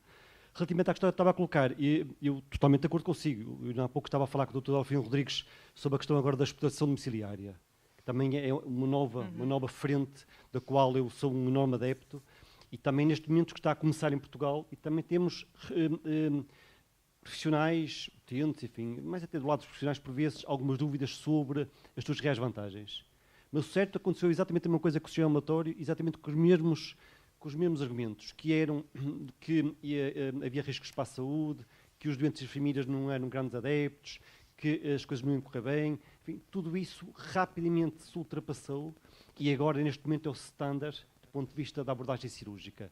E eu acho que com a questão da hospitalização domiciliária ou com a inteligência artificial, os ganhos são tão evidentes e o ritmo de aprendizagem é tão rápido que, mais do que nós estarmos, por vezes, aqui a discutir sobre vantagens e desvantagens, vão ser os próprios utentes que vão reclamar com o sistema a exigir exatamente esse tipo de respostas. Portanto, nós estamos à semelhança daquilo que já discutimos no primeiro painel com a telesaúde, ou seja, os utentes é que podem potenciar uma mudança mais rápida também. Eu lembro que no sistema ambulatório, em alguns locais, e eu recordo-me por vezes locais do interior, em que diziam, bom, mas ali as pessoas são muito idosas, as distâncias são grandes, o sistema ambulatório não vai funcionar. Eu lembro que tive a ocasião de visitar alguns desses locais, e quando se começou a discutir isso, por vezes as utentes a perguntar aos médicos porquê é que eu não posso ir hoje para casa, embora depois da cirurgia. É uma questão interessante, que invertia todo o paradigma e a força motriz e dinâmica era as próprias pessoas que também assim o exigiam. Eu acho que neste caso vai ser igual. As pessoas não vão querer estar à espera de 2 anos por uma consulta de dermatologia para saber se aquele sinal é maligno ou não. E realmente vão querer exigir que os sistemas dêem uma resposta mais rápida, mais célere, mais cómoda, com mais qualidade, e nós temos de estar preparados para esse fim. E, portanto, como eu diria há pouco, o futuro é agora, e eu acho que nós temos todas as condições, apesar dos problemas económicos, legais, da linguagem dos médicos não estruturada, tudo isso, eu acho que a capacidade de, com as ferramentas atualmente existentes, de darmos aqui um salto tecnológico com impacto que vai muito além do impacto noutras áreas, do home banking e outras, na saúde o potencial é muito mais elevado que nessas áreas, seguramente. Professora Helena Canhão, vou recuperar aqui um ponto onde ficamos há instantes na conversa, ainda relacionado com os recursos humanos, com a própria formação dos médicos para lidar com este tipo de questões mais tecnológicas. Os médicos têm de facto já a percepção de que muitas vezes quando falamos em inteligência artificial isso não significa substituir a inteligência humana, no fundo é uma inteligência aumentada, aquilo de que estamos a falar. A formação dos próprios médicos também está a mudar muito. As escolas de medicina estão a mudar muito. Não temos o ensino clássico como nós tínhamos na altura em que nos formámos. Neste momento, nas escolas de medicina também se usam simuladores, por exemplo, manequins, e ao contrário de antes, eles começam desde o início a ter contacto com as tecnologias. Depois, há também uma maior abertura como cidadãos para as novas tecnologias, não é? Uma geração diferente da geração de médicos instalada, e acho que há muito mais comunicação, como eu há bocado dizia, entre as várias áreas. E a comunicação, por exemplo, entre as escolas de tecnologia e as escolas de medicina, neste momento está estabelecida em todas as universidades. O mesmo também, por exemplo, em relação até a empreendedorismo, a comunicação, que era outra falha enorme que havia nas escolas de medicina. Portanto, a formação dos médicos, não é só dos médicos, obviamente, de todos os profissionais de saúde hoje, é feita de uma forma diferente que os abre e que os faz aceitar que o futuro é hoje, como disse aqui o Dr. Fernando Araújo. Mas ainda vai demorar algum tempo também até que esses médicos que acabam de se formar possam ter algum peso para levar a essa mudança? Mas isto, os internos também estimulam os seus tutores, isto é tudo uma onda e eu penso, ainda outro dia estive no Congresso Nacional de Engenharia Biomédica e havia discussão entre pessoas das associações de estudantes de medicina e de biomédica. E eu não acho que os jovens médicos tenham medo que a tecnologia lhes retire o poder ou a sua função. Mas se calhar os outros de uma geração mais antiga podem ter esse receio, ou não? Mas quando há um movimento de mudança, os mais resistentes acabam por mudar. Pode ser mais tarde, mas acabam por mudar. Não há como dar a volta. Eu penso que é mesmo isto. O futuro é hoje e é uma realidade que já cá está e que vamos ter é que a pouco e pouco adaptá-la como temos feito com os telemóveis, com o home banking, com tudo. E na saúde será assim. Claro que sempre com o problema da segurança para os doentes. E a segurança, para nós em medicina, deve estar acima de tudo. Não fazer mal, ter segurança no que se faz, não prejudicar ninguém. Isso é fundamental. E no fundo, professor Arlindo de Oliveira, acabamos por falar de duas áreas que se interligam, a saúde e, neste caso, também a engenharia informática. Faria sentido integrar conhecimentos mais tecnológicos nos planos curriculares dos profissionais de saúde, por exemplo, ou não? Ou uma formação complementar, por exemplo, nesta área, já seria suficiente para potenciar uma mudança mais rápida? A dificuldade vem que todas as áreas do conhecimento têm cada vez mais matérias que devem ser lecionadas, portanto não é exatamente muito fácil pegar na formação de um médico e tentar dar-lhe ali 4 ou 5 disciplinas de análise de dados e de estatística e de informática, tal como, e muito menos ao contrário. Portanto, eu acho que é preciso alguma sensibilidade para as questões, é preciso de facto que a componente de análise de dados, de estatística, até de sistemas de informação, seja um bocadinho reforçada nos currículos, mais ou menos fácil, mas eu acho que realmente, e acho que é preciso um bocadinho de mobilidade de pessoas entre áreas e de flexibilidade nos currículos, mas isto só chega até certo ponto, quer dizer, não é somente no ensino universitário de um médico, vamos sair dali pessoas que têm capacidades para fazer sistemas de análise de dados e data warehouse e isso. Portanto, eu acho que realmente a solução passa primeiro para as pessoas terem alguma sensibilidade de maneira a conhecerem os problemas e depois haver equipas interdisciplinares que atacam os problemas. Quer dizer, há algumas engenharias mais interdisciplinares, por exemplo, a engenharia biomédica é intrinsecamente interdisciplinar e são pessoas que fazem uma boa ligação entre a área da medicina e a área da informática e da eletrónica, etc. Mas realmente, para projetos reais e de dimensão, a solução é a interdisciplinaridade das equipas e é a constituição das equipas com pessoas que consigam dialogar entre si, que é um bocadinho mais complicado do que possa parecer. Porque se as pessoas tiverem o seu conhecimento muito concentrado na sua área específica, mesmo o diálogo torna-se difícil. Aí é que alguma formação na área entra, mas acima de tudo, estas equipas, enfim, trabalharem juntas, ganharem confiança, ganharem conhecimentos. E eu fui um bocadinho pioneiro em criar ligações na altura com a área da engenharia biológica no técnico, e devo dizer que mesmo entre a engenharia informática e a engenharia biológica, durante 2 anos ninguém entendia o que é que os outros estavam a dizer e, portanto, e o resultado disso depois foram resultados interessantes, mas esta questão, eu acho que é realmente a solução, é a criação de interdisciplinaridade. Há uma série de teorias agora da gestão sobre isso, as Lean Organizations, as Agile Organizations e isso, e portanto há uma série de ideias aí que eu acho que têm impacto, não temos agora tempo para debruçar, mas especialmente esta ideia das organizações ágeis com equipas interdisciplinares, squads, pessoas que têm missões muito específicas, são soluções que muitas vezes resultam bem. Nuno Costa, à semelhança dos outros setores, também não é assim tão difícil tentar, de certa forma, que todos falem a mesma linguagem, pôr os médicos a perceber estas questões mais de tecnologia e de engenharia informática e pôr também, no fundo, os engenheiros informáticos mais direcionados para as necessidades do setor da saúde. Não haverá, desse ponto de vista, grande dificuldade em comparação com os outros setores também? Não precisamente por aquilo que o professor acabou de dizer agora. Estas equipas, quando falamos de ecossistema, muitas vezes estamos a falar de um ecossistema que é um ecossistema fechado. Falamos do ecossistema da saúde, mas o que está lá dentro são só pequenos stakeholders da saúde, às vezes muito específicos de algumas áreas.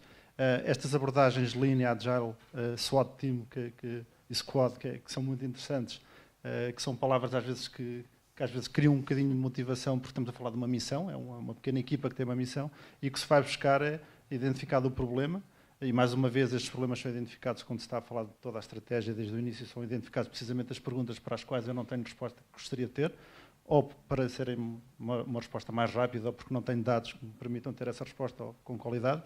É precisamente por criar estas equipas interdisciplinares com diferentes valências, e muitas vezes o que temos de fazer é criar esse ecossistema dentro da área da saúde e puxando outros stakeholders, empresas privadas de diferentes áreas, indivíduos que têm uma especialidade para que pode ajudar naquele problema, e depois, de facto, tentar encontrar ali um interface de comunicação, que por vezes é difícil, mas aquilo que nós vemos hoje em dia é que também as novas gerações já começam a conseguir falar de outras coisas que não propriamente a sua área de competência, e que ajuda também depois esta comunicação. Mas eu diria que não é muito diferente, é possível criar essas equipas para ter esses resultados em função de um determinado problema.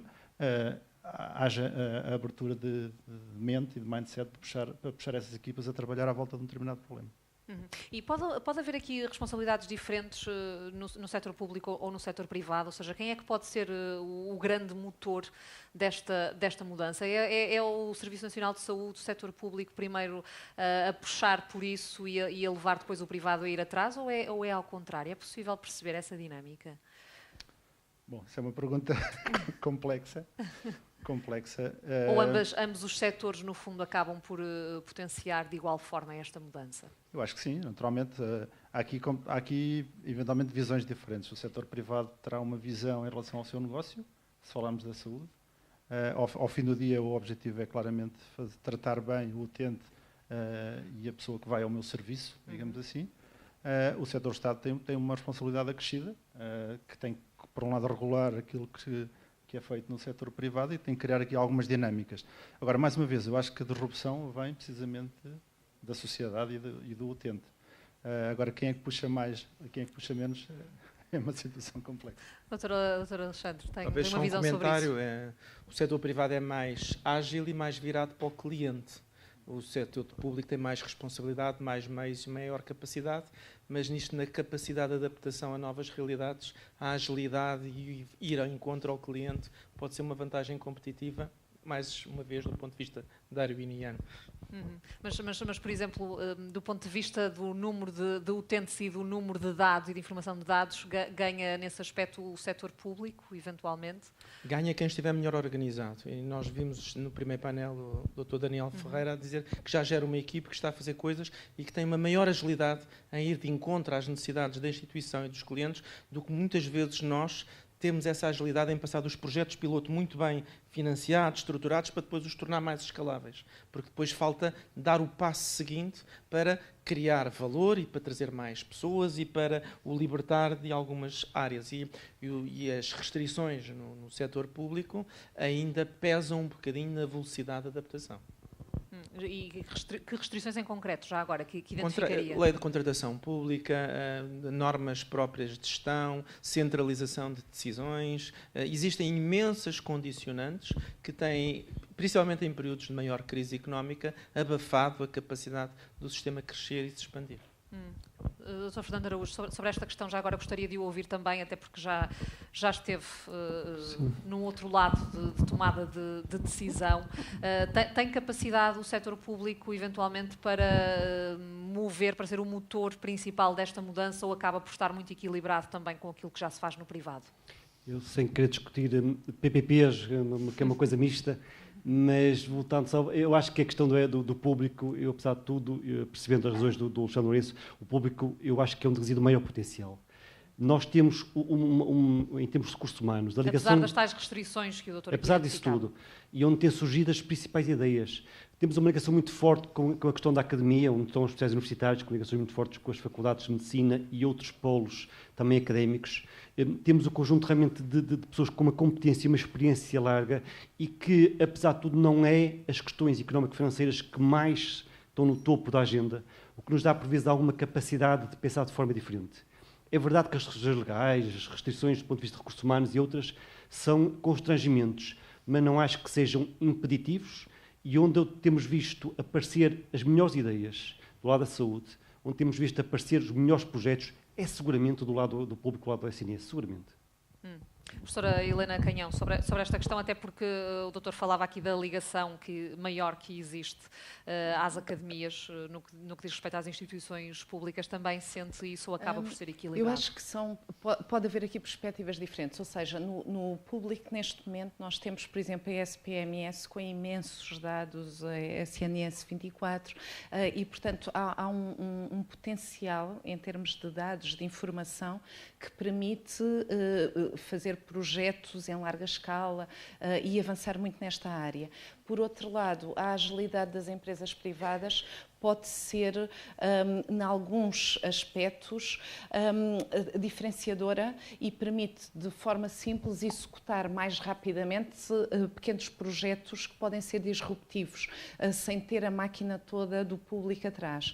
Portanto, eu acho que são complementares e devem ser, e podem trazer vantagens diferentes e que devemos aproveitar ambos os setores para trazer daí avanços que me parecem ser diferentes também.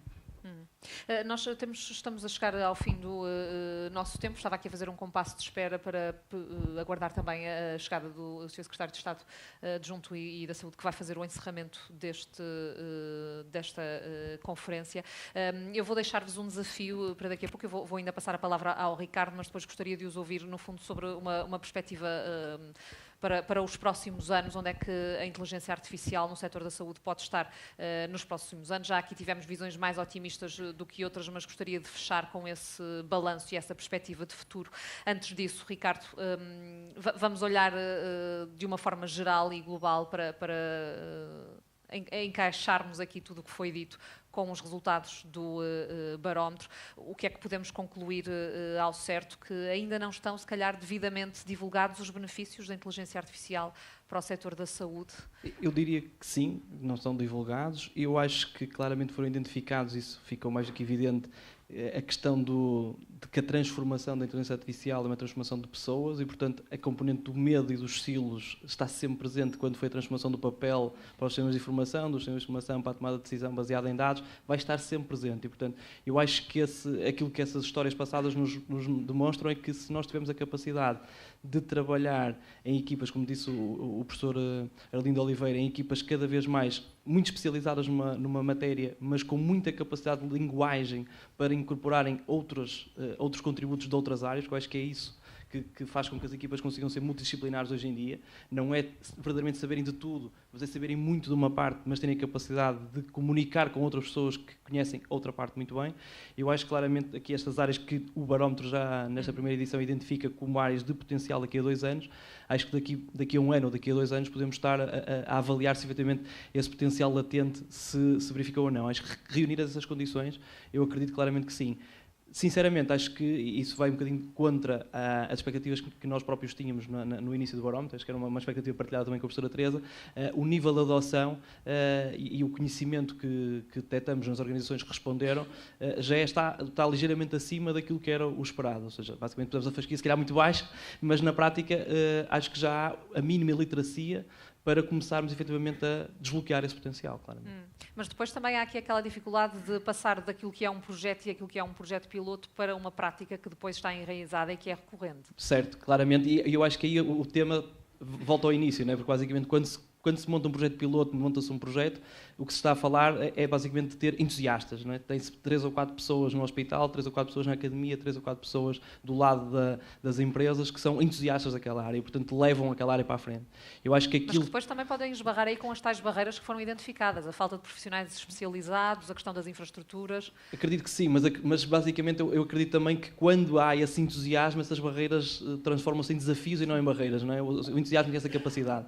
A dificuldade depois a seguir é que esse entusiasmo contagie o resto da organização, porque o resto da organização tem outros entusiasmos e, portanto, eu acho que a dificuldade é que o entusiasmo seja direcionado, e a questão do plano estratégico não é um plano estratégico global, mas é um plano estratégico orientado a 2, 3 áreas em específico, para que o entusiasmo seja o entusiasmo da organização e não o entusiasmo de um serviço, de uma pessoa em particular, porque isso depois impossibilita que todos os entusiasmos tenham capacidade para ser implementados a larga escala. É um bocadinho isso que eu acho. E sobre esta questão aqui que o Nuno Costa falou, que seria interessante também, eventualmente num próximo barómetro, tentar focar também nas respostas dos utentes e não tanto sobre quem tem capacidade de decisão. Eu sei que neste barómetro era esse o objetivo, perceber aqui a percepção que os próprios gestores de topo tinham em relação a este assunto, mas há aqui a perspectiva dos utentes também que pode fazer a diferença, porque como aqui foi dito já ao longo da manhã, são eles que podem funcionar até mais como motor para a mudança. Acredito que sim, obviamente que num barómetro desta natureza não é fácil, do ponto de vista estatístico, até conseguir ter essa significância de podermos dizer que as pessoas que estamos a inquirir são os stakeholders-chave do lado dos utentes, para podermos concluir isso. Até porque a grande dificuldade, foi dito também durante a manhã várias vezes, é essa estratificação da sociedade no nível de literacia versus idade. E, portanto, é muito difícil conseguir ter um barómetro que nos dê respostas concretas e objetivas sobre isso. Mas a ideia acho que fica, acho que podemos tentar pelo menos trabalhá-la de alguma forma numa próxima edição. Isso acho que é... Vamos então para uma ronda final, no fundo olhando para as expectativas para o futuro daqui a 2, 3 anos, professora Helena, em que nível é que podemos estar? Eu acho que a inteligência artificial é uma metodologia que veio para ficar e que nos vai poder dar informações até, por exemplo, para as seguradoras, quem é que vai adoecer nos próximos anos de quê, e portanto vamos ter que ver como é que vamos usar essa informação, mas obviamente que a tecnologia vai mudar até as nossas casas, por exemplo, o 3D também, vamos ter todos 3D em casa daqui a uns anos, acho eu, impressora 3D, da mesma forma que temos computador, mas ouvir os utentes é muito interessante e importante. Lembro um trabalho do técnico em robótica, em que fizeram um inquérito a idosos para que é que criou os robôs, num grupo de técnico muito interessante, que os idosos achavam que os robôs eram muito importantes para lhes cortar as unhas, por exemplo. E se calhar os engenheiros que desenharam os robôs não estavam a pensar nisso, mas realmente é muito difícil cortar as unhas quando se é idoso, se tiver patologia da anca, e portanto ouvir os utentes é muito importante. Só uma última nota que eu acho que faz sentido, que é, nós temos agora uma oportunidade única do ponto de vista de financiamento. Um dos problemas que por vezes temos nesta alavancagem destes processos é o financiamento. E em termos europeus, neste momento, temos muita dificuldade em termos de financiamento para equipamentos ou para obras, mas temos para conhecimento de paciência oportunidades únicas com valores muito elevados. E se conseguimos reunir, o que estava aqui há pouco a falar, equipas multidisciplinares focadas em determinados objetivos, é possível conseguir capacidade de financiamento em termos europeus, de poder alavancar estes projetos e de construir aqui um enorme valor. Eu acho que, apesar de tudo, vejo nesta altura uma oportunidade única, a altura é esta, que vale a pena apostar, e eu acho que se o fizermos, dentro de muito pouco tempo, teremos numa dimensão totalmente diferente da que estamos agora. Professor Arlindo de Oliveira, a sua perspectiva de futuro? Sim, eu, para não prolongar mais este compasso de espera, que já é quase uma partitura completa, dizia só que acho que, do ponto de vista, a inteligência artificial deve ser vista como uma tecnologia de uso geral, que pode ser aplicada em muitas versões e acho que a minha visão é positiva, vai essencialmente trazer valor acrescentado. Os medos que foram aqui discutidos e outras preocupações, eu penso que vamos acabar por perceber que são coisas relativamente menores comparadas com as vantagens que nos vai trazer. Dr. Alexandre. 2, 3 anos é curto, mas eu gostaria de passar da gestão do processo administrativo ou financeiro para a gestão clínica. Ou seja, a análise dos dados de inteligência artificial aplicada à gestão clínica também vai ter muitas vantagens administrativas e financeiras e, sobretudo, em ganhos de saúde para o utente. Era isso onde eu gostaria de chegar o mais cedo possível. Nuno, 2, 3 anos chega para o setor da saúde chegar ao nível onde já estão outros setores? Acho difícil, mas eu aqui acrescentava a terceira dimensão, que já perceberam que é aquela dimensão que eu tenho falado muito, que é a questão do utente, precisamente para o que eu acho que vai acontecer nos próximos anos. Cada vez temos de ver a perspectiva da produção dos dados e cada vez vai haver mais dispositivos para produzir dados, os wearables, os telefones, os telemóveis, etc. Isso vai nos permitir ter muito mais dados daquilo que é o nosso dia-a-dia. E depois temos na outra parte ter a capacidade, e que já existe, e ainda hoje vimos alguns exemplos disso, de a processar e tomar decisões. Portanto, eu diria que nos próximos anos vamos ter muita produção de dados, porque vai haver muitos dispositivos que nos vão permitir acompanhar isso. Daqui a 3, 4, 5 anos, o que vamos ter é um conjunto de alertas no nosso telemóvel, que já não serão mensagens dos nossos amigos, mas eventualmente alguém dizer que estamos com ritmo cardíaco mais alto ou mais baixo, ou que estamos com determinados parâmetros fora do normal. Obrigada a todos por terem partilhado aqui as vossas ideias neste painel. Ficamos certamente aqui com uma ideia geral do que é a adoção neste momento no nosso país da inteligência artificial no setor da saúde e ficamos também com uma perspectiva otimista, eu diria, em relação aos próximos tempos. Obrigada.